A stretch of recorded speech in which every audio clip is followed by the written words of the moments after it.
Mr. Hilary Benn.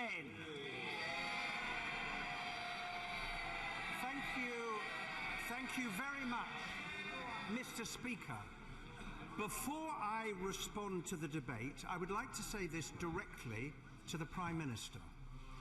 Although my right honourable friend, the Leader of the Opposition, and I will walk into different division lobbies tonight, I am proud to speak from the same dispatch box as him. My right honourable friend is not a terrorist sympathiser. He is an honest, a principled, a decent and a good man. And I think the Prime Minister must now regret what he said yesterday and his failure to do what he should have done today, which is simply to say, I am sorry.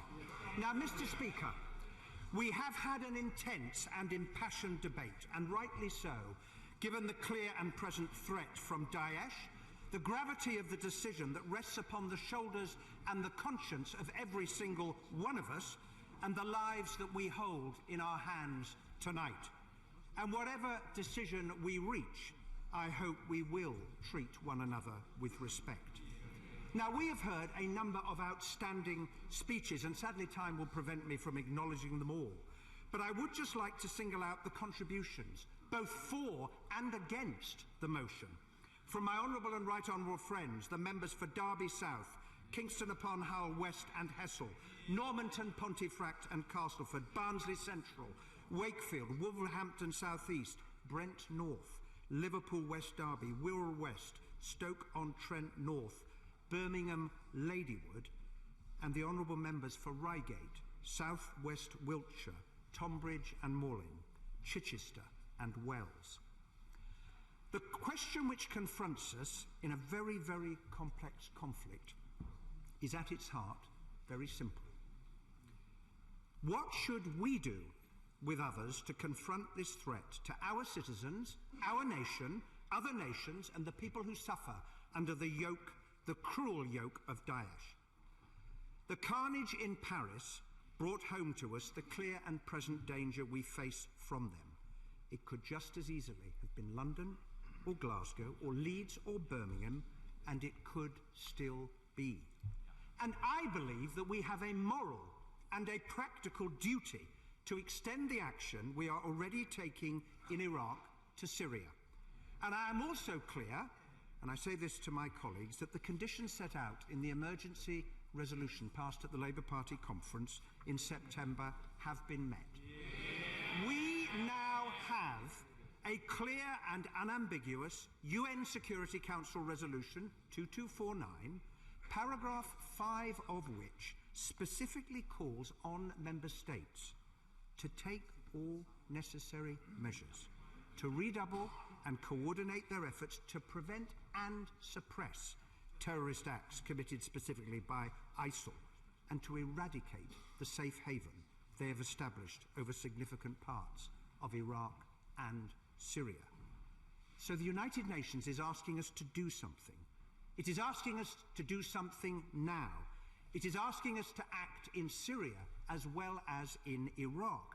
And it was a Labour government, if the honourable gentleman will bear with me, it was a Labour government that helped to found the United Nations at the end of the Second World War. And why did we do so? Because we wanted the nations of the world working together to deal with threats to international peace and security, and Daesh is unquestionably that. So given that the United Nations has passed this resolution, given that such action would be lawful under Article 51 of the UN Charter, because every state has the right to defend itself, why would we not uphold the settled will of the United Nations, particularly when there is such support from within the region, including from Iraq? We are part of a coalition of over 60 countries, standing together shoulder to shoulder to oppose their ideology and their brutality. Now, Mr. Speaker, all of us understand the importance of bringing an end to the Syrian civil war, and there is now some progress on a peace plan because of the Vienna talks. They are the best hope we have of achieving a ceasefire. Now, that would bring an end to Assad's bombing, leading to a transitional government and elections. And why is that vital? both because it will help in the defeat of Daesh and because it would enable millions of Syrians who have been forced to flee to do what every refugee dreams of. They just want to be able to go home. Now, Mr. Speaker, no one in this debate doubts the deadly, serious threat we face from Daesh and what they do, although sometimes we find it hard to live with the reality. We know that in June, 4 gay men were thrown off the 5th story of a building in the Syrian city of Deir el-Zor. We know that in August, the 82-year-old guardian of the antiquities of Palmyra, Professor Khalid al-Assad, was beheaded and his headless body was hung from a traffic light. And we know that in recent weeks there has been the discovery of mass graves in Sinjar, one said to contain the bodies of older Yazidi women murdered by Daesh because they were judged too old to be sold for sex. We know they have killed 30 British tourists in Tunisia, 224 Russian holidaymakers on a plane, 178 people in suicide bombings in Beirut, Ankara and Surat, 130 people in Paris, including those young people in the Bataclan, whom Daesh, in trying to justify their bloody slaughter, called them apostates, engaged in prostitution and vice. If it had happened here, they could have been our children. And we know that they are plotting more attacks. So the question for each of us and for our national security is this: given that we know what they are doing, can we really stand aside and refuse to act fully in our self-defense against those who are planning these attacks? Can we really leave to others the responsibility for defending our national security when it is our responsibility? And if we do not act, what message would that send about our solidarity with those countries that have suffered so much, including Iraq and our ally France? Now, France wants us to stand with them, and President Hollande, the leader of our sister socialist party, has asked for our assistance and help. And as we are undertaking airstrikes in Iraq, where Daesh's hold has been reduced, and we are already doing everything but engage in airstrikes in Syria, should we not play our full part? Now, Mr. Speaker, it has been argued in the debate that airstrikes achieve nothing. Not so. Look at how Daesh's forward march has been halted in Iraq. The House will remember that 14 months ago, people were saying they are almost at the gates of Baghdad, and that is why we voted to respond to the Iraqi government's request for help to defeat them. Look at how their military capacity and their freedom of movement has been put under pressure. Ask the Kurds about Sinjar and Kobani. Now, of course, airstrikes alone will not defeat Daesh, but they make a difference because they are giving them a hard time, and it is making it more difficult for them to expand their territory. Now, I share the concerns that have been expressed this evening about potential civilian casualties. However, unlike Daesh, none of us today act with the intent to harm civilians. Rather, we act to protect civilians from Daesh, who target innocent people. Now, on the subject of ground troops to defeat Daesh, there's been much debate about the figure of 70,000, and the government must, I think, better explain that. But we know that most of them are currently engaged in fighting President Assad.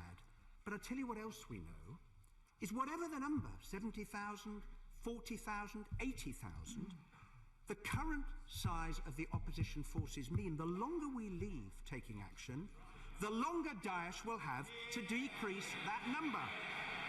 And so to suggest, Mr. Speaker, that airstrikes should not take place until the Syrian civil war has come to an end is, I think, to miss the urgency of the terrorist threat that Daesh poses to us and others, and I think misunderstands the nature and objectives of the extension to airstrikes that is being proposed. And of course we should take action. It is not a contradiction between the two to cut off Daesh's support in the form of money and fighters and weapons, and of course we should give humanitarian aid, and of course we should offer shelter to more refugees, including in this country, and yes, we should commit to play our full part in helping to rebuild Syria when the war is over. Now, I accept that there are legitimate arguments, and we have heard them in the debate, for not taking this form of action now. And it is also clear that many members have wrestled, and who knows, in the time that is left, may still be wrestling with what the right thing to do is.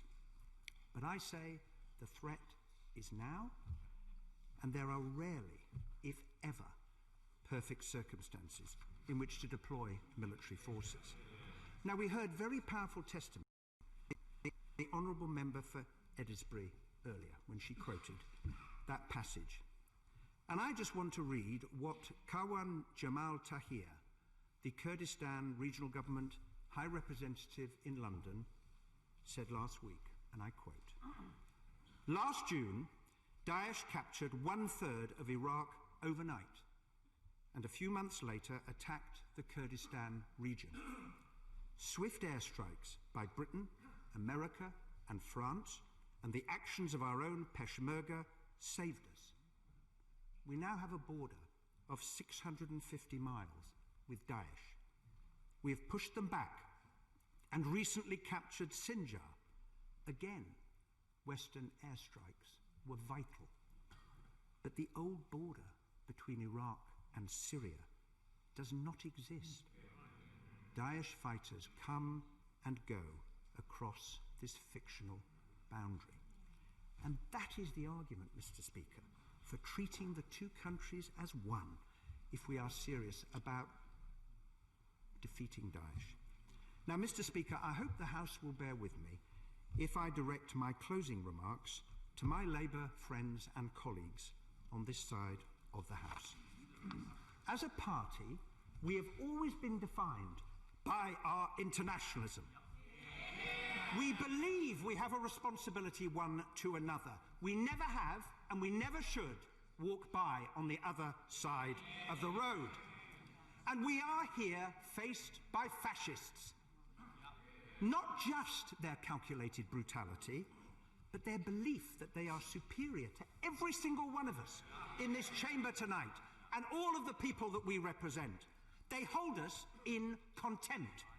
They hold our values in contempt. They hold our belief in tolerance and decency in contempt. They hold our democracy, the means by which we will make our decision tonight, in contempt.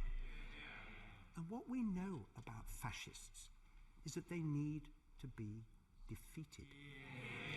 And it is why, as we have heard tonight, socialists and trade unionists and others joined the International Brigade in the 1930s to fight against Franco. It's why this entire House stood up against Hitler and Mussolini. It is why our party has always stood up against the denial of human rights and for justice.